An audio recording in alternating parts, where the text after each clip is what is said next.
आज हम लोग बात करने वाले हैं बीए पार्ट 2 हिस्ट्री ऑनर्स का चैप्टर 1 का ये पेपर 3। आपको पता है कि पेपर 3 चालू है और चैप्टर 1 पूरा अच्छा तरह से कंप्लीट हो गया था। उसका ऑब्जेक्टिव क्वेश्चन हम लोग कर रहे थे और ऑब्जेक्टिव क्वेश्चन का भाग 1 भी बहुत अच्छा से कंप्लीट हो गया था। ये है भाग 2।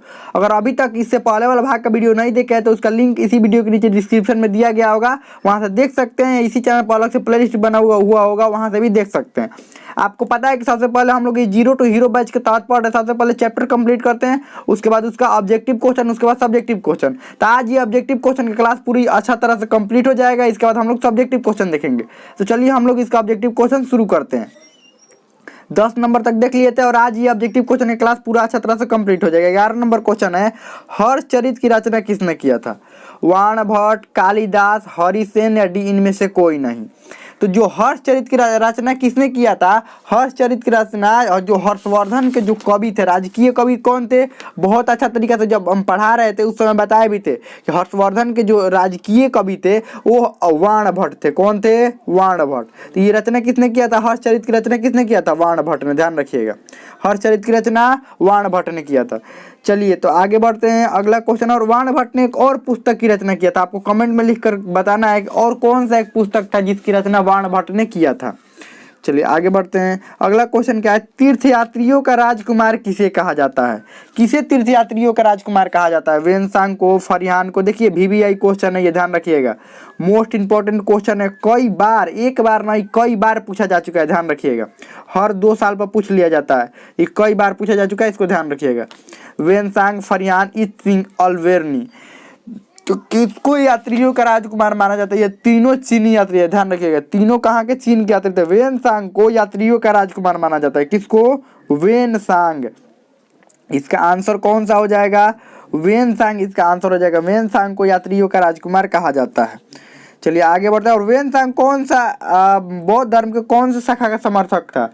हीनयान या महायान? ये महायान का समर्थक है। महायान, ये महायान शाखा का समर्थक है। ध्यान रखिएगा। आगे बढ़ते हैं, वेनसांग का भारत यात्रा के समय सूती कपड़ों के उत्पादन के लिए सबसे प्रसिद्ध नगर कौन सा था? जब वेनसांग भारत आया तो सूती कपड़ों का सबसे प्रसिद्ध नगर कौन सा था? वाराणसी, मथुरा, पाटलिपुत्र, डी वैशाली? तो ये मथुरा था। इसीलिए हर्षवर्धन ने, उस समय राजा कौन था? हर्षवर्धन। हर्षवर्धन ने अपनी सांस्कृतिक राजधानी कहाँ बनाया था? मथुरा। जो भी यात्री बाहर से घूमने के लिए आएंगे कहाँ पर घूमेंगे? मथुरा जरूर घूमेंगे। ध्यान रखिएगा। तो हर्षवर्धन की सांस्कृतिक राजधानी जो थी वो कहाँ थी? मथुरा। और वैसे जो राजकीय राजधानी थी, यानी कि जो राजा द्वारा जहाँ पर रहा जाता था, जहाँ पर अस्थायी सेना रहती थी, वो राजधानी कहाँ था? कन्नौज। पहले तो थानेश्वर था लेकिन बाद में कन्नौज हर्षवर्धन नहीं बना दिया। तो इसका आंसर जो हो जाएगा वो आंसर क्या हो जाएगा? मथुरा। आंसर मथुरा हो जाएगा। चलिए आगे बढ़ते हैं, बंगाल का कौन सा शासक हर्षवर्धन का समकालीन था? शशांक, पुलकेशिन द्वितीय, देवगुप्त या ध्रुवसेन? तो ये शशांक ही समकालीन, मतलब इसके समय के, हर्षवर्धन के समय के कौन था? शशांक। बंगाल का शासक कौन था? शशांक। चलिए आगे बढ़ते हैं, अगला क्वेश्चन क्या है? अगला क्वेश्चन है, हर्षवर्धन अपनी धार्मिक सभा का आयोजन कहाँ करता था? कहाँ किया करता? वाराणसी, मथुरा, पाटलिपुत्र या दिल्ली? तो मुख्य रूप से ये प्रयाग में करता था। अगर प्रयाग ऑप्शन नहीं है तो ये मथुरा ऑप्शन है, तो इसका आंसर हो जाएगा मथुरा। नहीं तो ये प्रयाग ऑप्शन रहेगा तो ये प्रयाग में अपने धार्मिक सभाओं का आयोजन करता था, और नहीं तो ये मथुरा इसका आंसर हो जाएगा। चलिए आगे बढ़ते हैं, अगला क्वेश्चन क्या है? CU की किसकी रचना है? CU की रचना किसने किया था? या ऐसे भी पूछा जा सकता है, CU की रचना किसने किया था? या CU के रचयिता कौन है? ये भी पूछा जा सकता है। यानी CU जो पुस्तक है वो किसके द्वारा मतलब रचना किया गया? अल्बेर्नी, इत्सिंग, फरियान या वेनसांग? ये वेनसांग के द्वारा इसकी रचना किया गया है। ये हर्षवर्धन के समय भारत आया था ना, तो हर्षवर्धन के समय भारत की स्थिति क्या थी, यहाँ के लोग कैसे रहते थे, धार्मिक जीवन, आर्थिक जीवन, राजनीतिक जीवन, राजा कैसे थे, लोग और राजा के बीच कैसे संबंध है, ये सब पूरा वर्णन किया था। और भारत के प्रकृति के बारे में पूरा पूरा वर्णन सीयूकी में किया था। और जहाँ जहाँ ये घूमा था, बौद्ध धर्म का स्थल जहाँ जहाँ घूमा था, उस सब के बारे में वर्णन किया था सीयूकी में। सीयूकी के रचयिता कौन थे? वेनसांग। चलिए आगे बढ़ते हैं। अगला क्वेश्चन क्या है? अगला क्वेश्चन है, निम्न में कौन वर्धन वंश का शासक नहीं है? प्रभाकर वर्धन, पुष्यभूति, ग्रहवर्मन, हर्षवर्धन। तो ये ग्रहवर्मन नहीं है, ग्रहवर्मन ये वर्धन वंश का शासक नहीं है, बाकी सब वर्धन वंश के शासक है।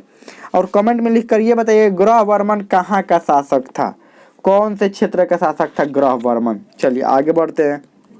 अगला क्वेश्चन क्या है, ऐहोल अभिलेख किसने लिखवाया था? प्रभाकर वर्धन, पुलकेशिन द्वितीय, देवगुप्त या हर्षवर्धन। तो पुलकेशिन द्वितीय ने लिखवाया था। ये चालुक्य वंश का शासक था, चालुक्य। और किसको हराया था? ये हराया था हर्षवर्धन को नर्मदा नदी के तट पर। और ऐहोल अभिलेख लिखवाया था कौन? पुलकेशिन द्वितीय, ध्यान रखिएगा। और पूछ दिया जाएगा पुलकेशिन द्वितीय का संबंध हर्षवर्धन और पुलकेशिन द्वितीय दोनों से है, जबकि लिखवाया कौन था? पुलकेशिन द्वितीय, जो कि चालुक्य वंश का शासक था, ये नर्मदा नदी के तट पर। चलिए आगे बढ़ते हैं। अगला क्या है, निम्न में कौन हर्षवर्धन के प्रशासन का हिस्सा नहीं था? ग्राम, विषय, भुक्ति या डी सभी। तो ये सॉरी यहाँ पर होगा कौन हिस्सा था, है नहीं ना, यहाँ पर कौन हिस्सा था। निम्न में कौन हर्षवर्धन के प्रशासन का हिस्सा था? ग्राम, विषय, भुक्ति या डी इन सभी। तो ये ग्राम मतलब गांव, विषय मतलब ये जिला, और भुक्ति मतलब प्रांत, मतलब ये सब था, इनमें से सभी, इसके प्रशासन का हिस्सा सब था, सभी था। चलिए आगे बढ़ते हैं। अगला क्वेश्चन क्या है, हर्षवर्धन के समय कौन सा जगह बौद्ध धर्म की शिक्षा के लिए प्रसिद्ध था? कन्नौज, दिल्ली, नालंदा, प्रयाग। तो नालंदा प्रसिद्ध था, वो महायान के लिए, महायान शाखा के लिए प्रसिद्ध कौन था? नालंदा, बौद्ध धर्म के लिए। तो हमें तो समझ में आ गया। ऑब्जेक्टिव क्वेश्चन जो है पूरा कंप्लीट हो गया। इसके बाद हम लोग सब्जेक्टिव क्वेश्चन करेंगे, उसके बाद हम मॉडल सेट देंगे। तो हमें तो समझ में आ गया होगा। अब इसमें कोई भी डाउट हो, कोई भी क्वेश्चन हो, आप कमेंट में पूछ सकते हैं। और अभी तक आपने टेलीग्राम ग्रुप नहीं ज्वाइन किया है तो मॉडल सेट टेलीग्राम ग्रुप में दिया जाता है, उसका लिंक किसी वीडियो के नीचे डिस्क्रिप्शन में दिया गया, आप ज्वाइन कर सकते हैं। ये पूरी तरह सब्जेक्टिव क्वेश्चन खत्म हो गया इसमें का। अब हम लोग सब्जेक्टिव क्वेश्चन इस चैप्टर का करेंगे। इसमें कोई भी डाउट हो, कोई भी क्वेश्चन आप कमेंट में पूछ सकते हैं, तो समझ में आ गया होगा।